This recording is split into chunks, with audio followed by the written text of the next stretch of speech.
Vedic cosmology presented from the Vaishnava point of view and as based on the Vedas, we will find appreciation by real scientists because it has its own scientific basis. Science has always changed. Over the centuries, one theory after the other has come and replaced the former theory. And what is prevalent, everyone has accepted. But Vedanta doesn't change. Do you say that these modern scientists have found out everything in this universe? They have not explored all the possibilities in the field of cosmology.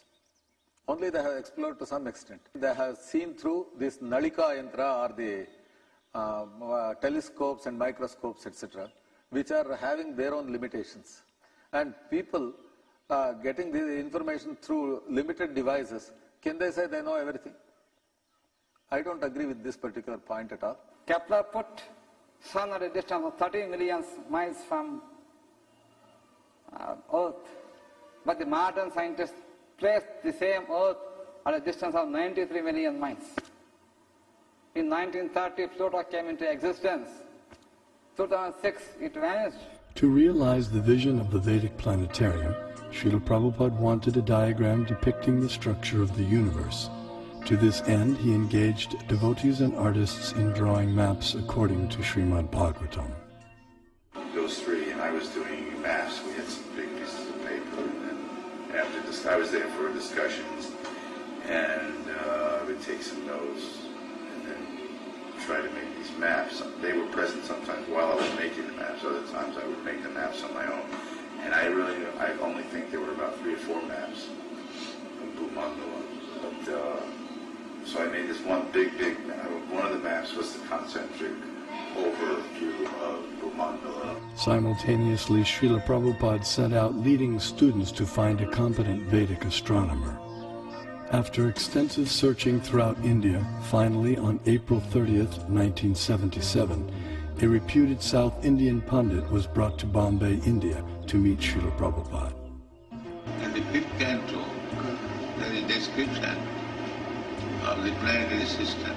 Yes, So, we want a diagram. yes, So kindly help us.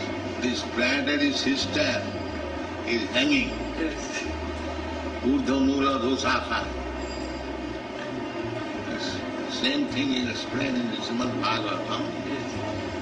How it is hanging and where a different situation of the planets and Platos and kings. So, as far as the book is concerned, kindly make a diagram so that you shall exhibit. Because I'm not able to prepare the diagram and other things. And during that summer of 77, Prabhupada had a lot of meetings with him and Tamal Krishna Maharaj to discuss how to do this Vedic planetarium. And they actually sent people out, they tried to get people from South India. There was a lot of effort that was made, to try to get a good concept of how to present it. But they couldn't find anybody who was able to do it, at least not to Prabhupada's satisfaction. So it was one of the things that Prabhupada left with us. Srila Prabhupada's desire for the diagram was not to go unfulfilled. That elusive map was discovered by Srila Prabhupada's disciples at the holy village of Melakote, some 50 kilometers north of Mysore, Karnataka in India. This diagram accurately depicted the entire cosmology of Srimad Bhagavatam in an ingenious yet simple rendering. The person through whom it was revealed to the world was the 19th century scholar saint Tiruvenkata Ramanuja G.R. Swami. Born in Sri Perumbudur, Tamil Nadu, Tiruvenkata Swami went on to become an acharya or spiritual leader in the preceptorial line known as the Sri Sampradaya.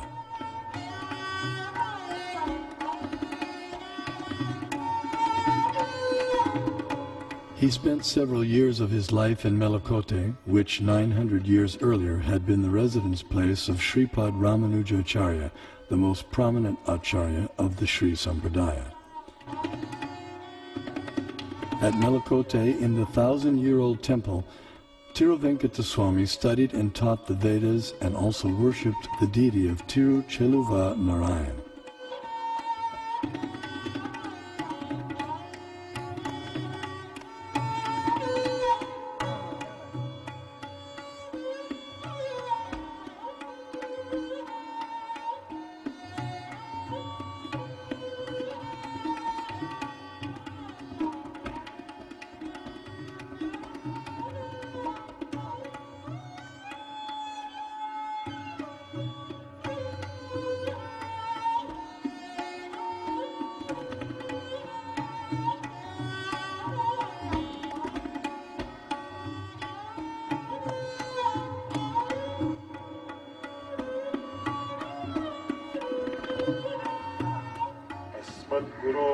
भगवतोऽस्य दयैकसिन्धोः रामानुजस्य चरणौ शरणं प्रपद्ये.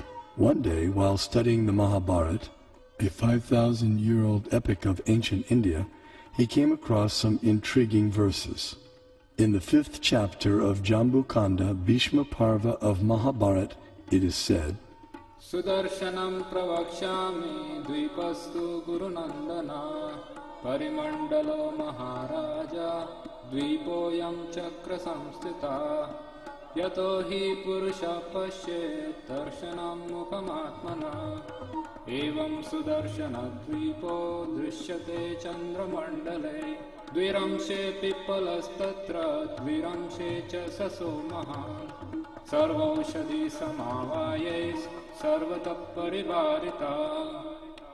This Bharat Khanda is called Sudarshana Dvip, since it looks beautiful to the eyes of the onlookers. Being circular, it looks like the disk of the Lord, and it is attached to cyclic time in the form of a disk presided over by Lord Sudarshana.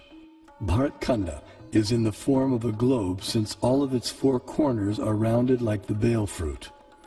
When viewed from the moon, half of Bharat Khanda appears like the rabbit and a small peepal leaf, while the other half appears in the form of a big peepal leaf, with all of them surrounded by varieties of vegetation.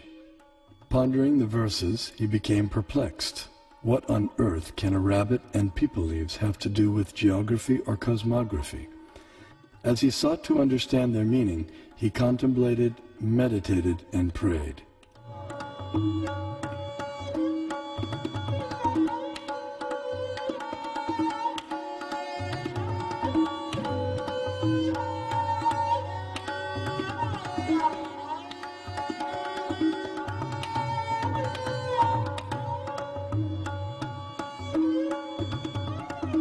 Finally, by divine inspiration, he sketched a drawing of the rabbit and the peepal leaves, but still remained mystified about their connection with the Earth's geography. Suddenly it dawned on him that if the drawing was turned upside down, the rabbit perfectly corresponded with Europe, Asia, and Africa, while the peepal leaves corresponded with North America, South America, and Australia.